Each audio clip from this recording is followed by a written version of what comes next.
This is the Commodore SX-64. Commodore released it in December 1983, touting it as the first portable computer with a colour display, all 5 inches of it, with no battery and a handle engineered to move its 10.5 kilograms of weight, were truly in the era of luggable computing, and what an impression it may have made on the boardroom table. Shown in beige for a space-age silver look with blue accents and black rails, this did well to disguise its low-cost home computer origins. The Commodore SX-64, also known as the Executive 64 or VIP 64 in some regions, is on the table today for the full trash to treasure treatment, as we tell its story and restore it to its former glory over the series. Maybe build some muscles up while we're at it.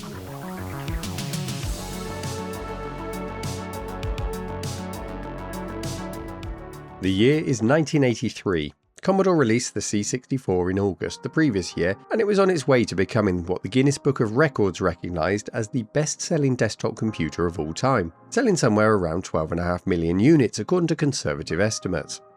Off the back of the C64's successful launch, Commodore decides the world needs a new portable version of the machine and reveals a prototype named the SX-100 at the 1983 Winter Consumer Electronics Show in Las Vegas.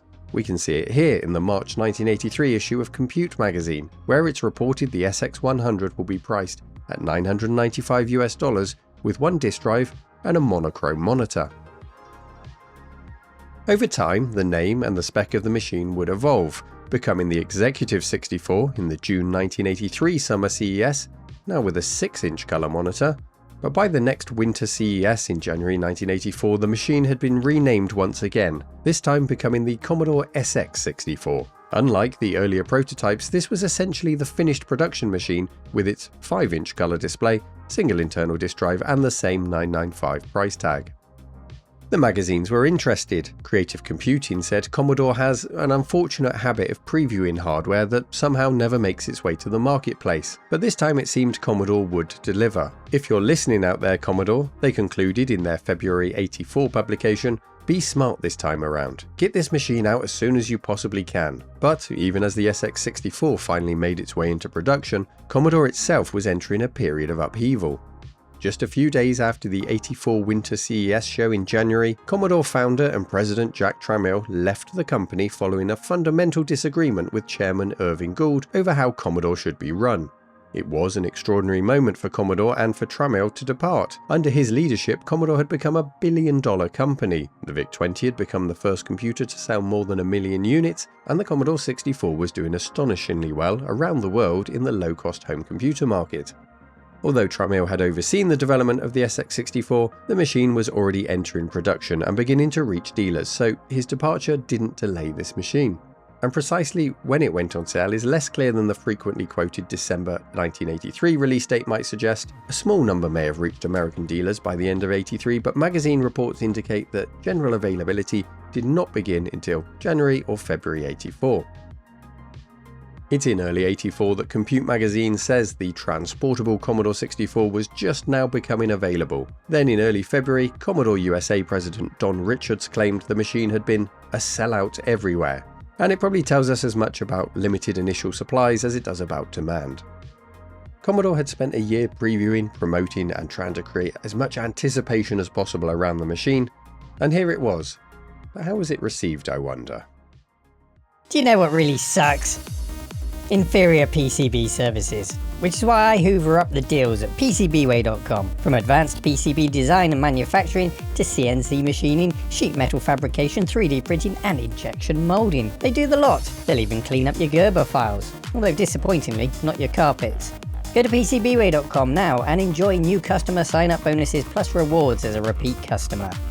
Right, that's enough sucking up for one day. And we'll hear more from the press about how this machine was received in the context of the era a little bit later on. But this is a Trash to Treasure series, which means across multiple parts we will be stripping this down, seeing what's inside it, seeing if there's any nasty surprises in there, servicing it and trying to restore it as good as new or as close to new as possible, being sympathetic to a few war wounds here and there that give it its patina, so that we can put it in our museum for everyone who visits to enjoy. So what are we working with then? It's not a terrible example, to be honest. It was a very kind donation some months ago, and it's got some important things. For example, these little blue clips on the side often get lost and people have to replace them with 3D printed ones. Scuffs and scrapes here and there. The glass on the monitor is in good nick. That'll clean up well. Bit of sticky residue, a bit of dirt here and there.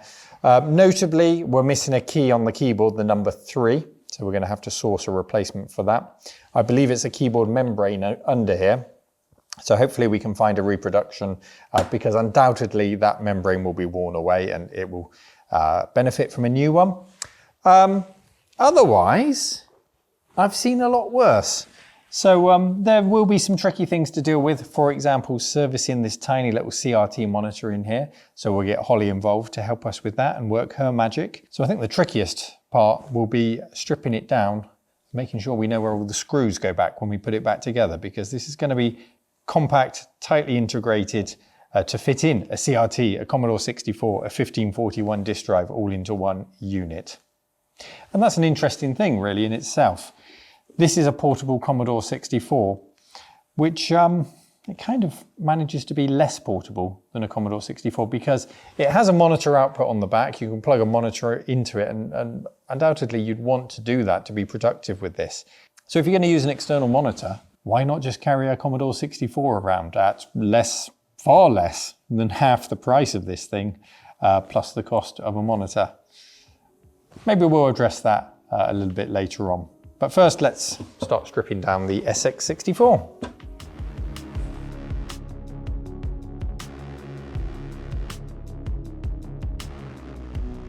Right, here's the fun part. It's time to open her up then. The puzzle starts with these side strips which slide out, and that allows us to release the separate top and bottom halves of the case. You can also drop a screw inside it like me if you want. And then the top lifts away to reveal an extraordinarily dense collection of boards, wiring looms and sharp-edged metalworks. Rather than trying to squeeze an ordinary C64 motherboard into a suitcase, and it probably would have fit in here, Commodore split the machine across several assemblies. We've got the main CPU board over here, the CRT and speaker over here with internal controls for tweaking that display. There's the floppy drive and cartridge slot over here, your two main forms of accessing data. And there's a rear connector board here which is mounted to the power supply assembly at the rear. There's also a separate floppy controller board tucked into the chassis as well because the built-in disk drive is electrically very close to the Commodore 1541, rearranged to fit the SX-64. And a 1541 isn't merely a disk box with a motor in it, it has its own 6502 processor, RAM, ROM, I/O chips. It's effectively a small computer within a computer. Before we strip all of that out though, I've spotted a mod on the CPU board. It looks like the original system ROM has been replaced, and there's a couple of wires running from that to the front control panel compartment. This is where the volume and some more monitor adjustments live for the user to easily access, but there's a mystery switch that's been installed by a previous owner. It'll be interesting to discover whether this unlocks some kind of clever upgrade, lets us switch ROMs, or what it's for. I'll take the lower cover off now as well. This video, like all our Trash to Treasure ones, is meant to be entertaining and insightful in equal parts, but if you just need a very methodical screw-by-screw disassembly guide, I can highly recommend Ravenwolf Retro Tech. I'll link it below. It certainly helped me to get my head around where all these screws go and hopefully how to put it all back together again later. So thank you to them for putting that resource out there. We can start removing the boards now. First I'll disconnect the main board, followed by the I/O board, which handles pretty much all of the outside world, the user port, serial comms, the connections used by printers, modems and anything else you plug into it, hopefully without blowing them up. More on that in a bit.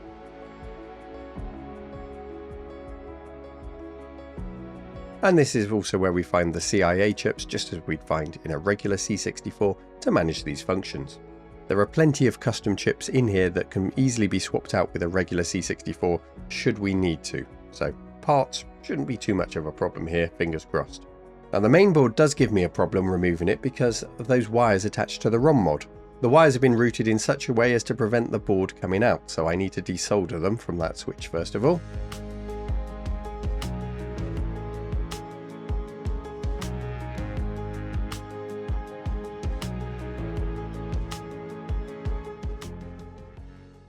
There's one power connector to unplug.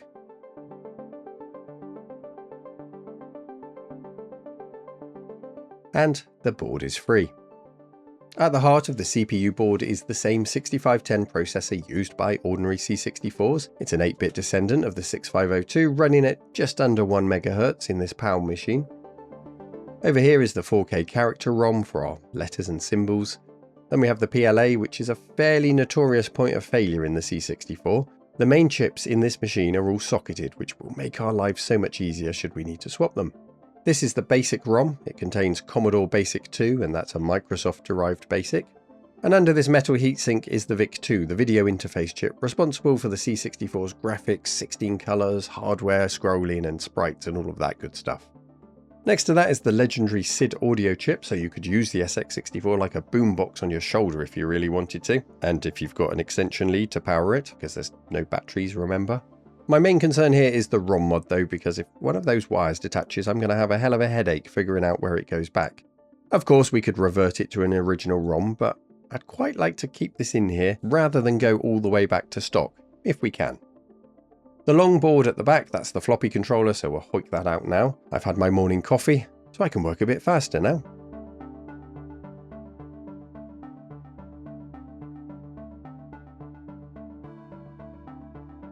And there seems to be another mod. This time we've got a chip and a bundle of wires added to the drive controller, so the 1541's transfer rate was famously slow, so fast loader mods were pretty common.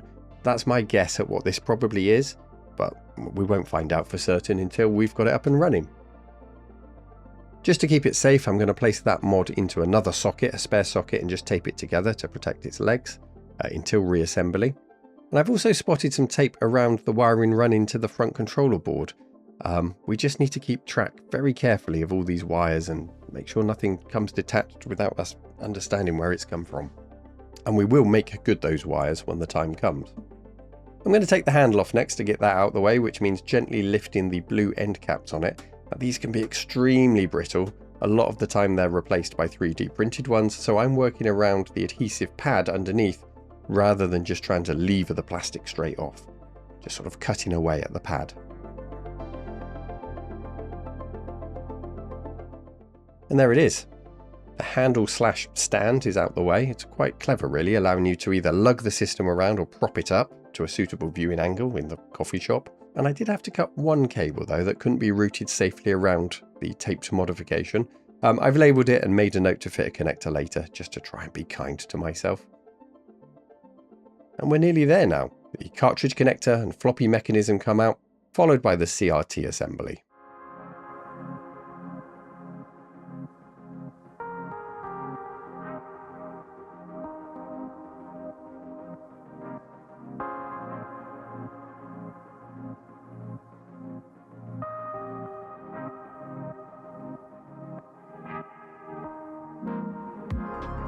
Now that's a 5-inch colour composite CRT, which should make anything look amazing by the time you've squashed the pixels down that small. Usability is another question, but there is an external video port too. A first visual inspection then reveals nothing alarming about this, but our resident CRT expert Holly can give it a proper assessment in the next episode. I don't want to do a blanket recap simply because the caps are old. We'll test the set, we'll inspect voltages, and we'll replace any parts where Holly says it's justified. And there it is, the SX-64 is naked. Everything has been stripped back to the chassis and arranged across the operating table. That wasn't as bad as I expected, to be honest. I may regret saying that when it has to go back together, but it was pretty painless. Now we need to choose a sensible order of attack. I like to begin with the power supply because unstable rails can imitate all sorts of unrelated faults, crashes, corruptions, drive errors, bad sound, anything like that. So let's start with a known good power supply, and we'll go from there. When I think of a C64 power supply, it brings to mind the infamous potted external brick, which can send the 5-volt rail high enough to damage the computer if you don't have an inline saver device fitted. This is a different beast altogether. This is a different beast. It's a Japanese-made switch mode supply built with decent quality components, and these supplies have a much better reputation than the ordinary brick. But at over 40 years old, nothing is guaranteed. An observation, rather than a fault though, the board is absolutely covered in sticky flux residue from the factory. Honestly, it's getting all over my hands, it's really sticky to touch. And when I unscrew it, there are also flakes of solder mask or conformal coating coming away with the screws. That's not automatically a problem. This is fine. Everything's fine. I've just detached the main switch there. Now the entire metal strip here conducts heat, turning the outer metalwork into part of the heatsink itself. When we know the supply is healthy, I'll put some new thermal compound on there to make sure it's effective and it's wicking away the heat.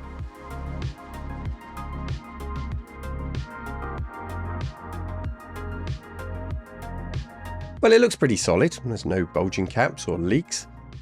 None that I can see. There are a couple of X2 safety capacitors on there, but they shouldn't be confused with the notorious paper dielectric reefer capacitors that we often so find cracked or dramatically exploding in machines such as the BBC Micro. These are the much more reliable metallized dielectrics, so I shouldn't need to replace them just as a precaution. Before applying power though, I will clean up all of that flux so that we can inspect the joints properly, check for cracks and reflow anything suspicious. Oh, and I should check the fuse as well, we might as well, so that doesn't catch me out. And the fuse is good. Butted up against the metalwork are the power rectifiers. Their job is to turn the AC into DC, after which the inductors and capacitors smooth and regulate it into the rails the SX-64 needs. They get hot enough to need to be mounted right up against that heatsink with thermal pads. Let's clean up all the flux from this board then. The forbidden toffee.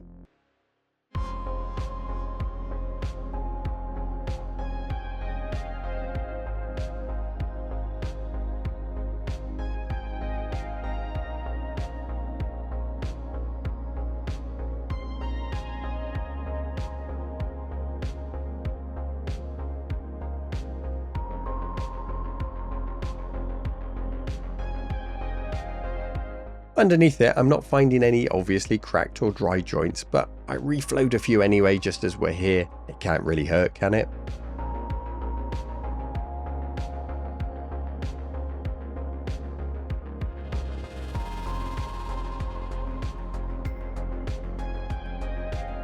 And as it's out, we'll give the power switch a swizz of contact cleaner to crunch through any oxidization or dirt hiding in there. And that's good, I think. Yeah, I think we're ready to test now. Except, I've just spotted I'm not happy with this exposed connection on the fuse holder. I'm fitting a new insulating boot on there before it shorts, or I go fishing around with a screwdriver and shock myself.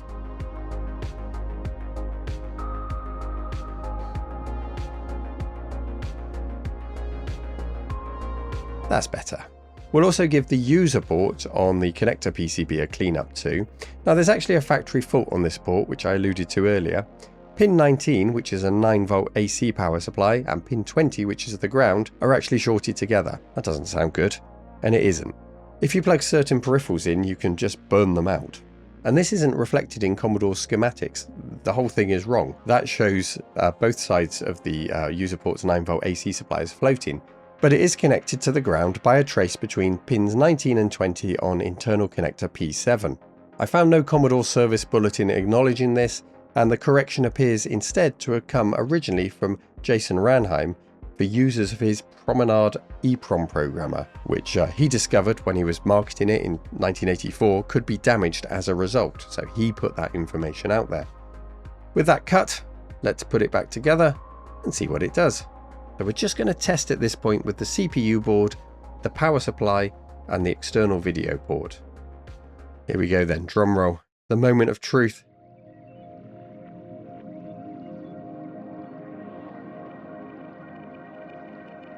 This is good. We're getting a really nice solid 5 and 12 volt out of this thing. So our power supply seems pretty happy. And then, after a moment of anticipation, an image appears. Great news, but it's not quite what I was expecting, because instead of the standard white background of the SX-64, we've got blue like a standard C64. And we're told that this is Rob's Commodore 64. So that's coming from that custom ROM mod that we saw on the CPU board. Plenty to figure out then, but this is great news for our first part of this trash to treasure. The SX-64 lives.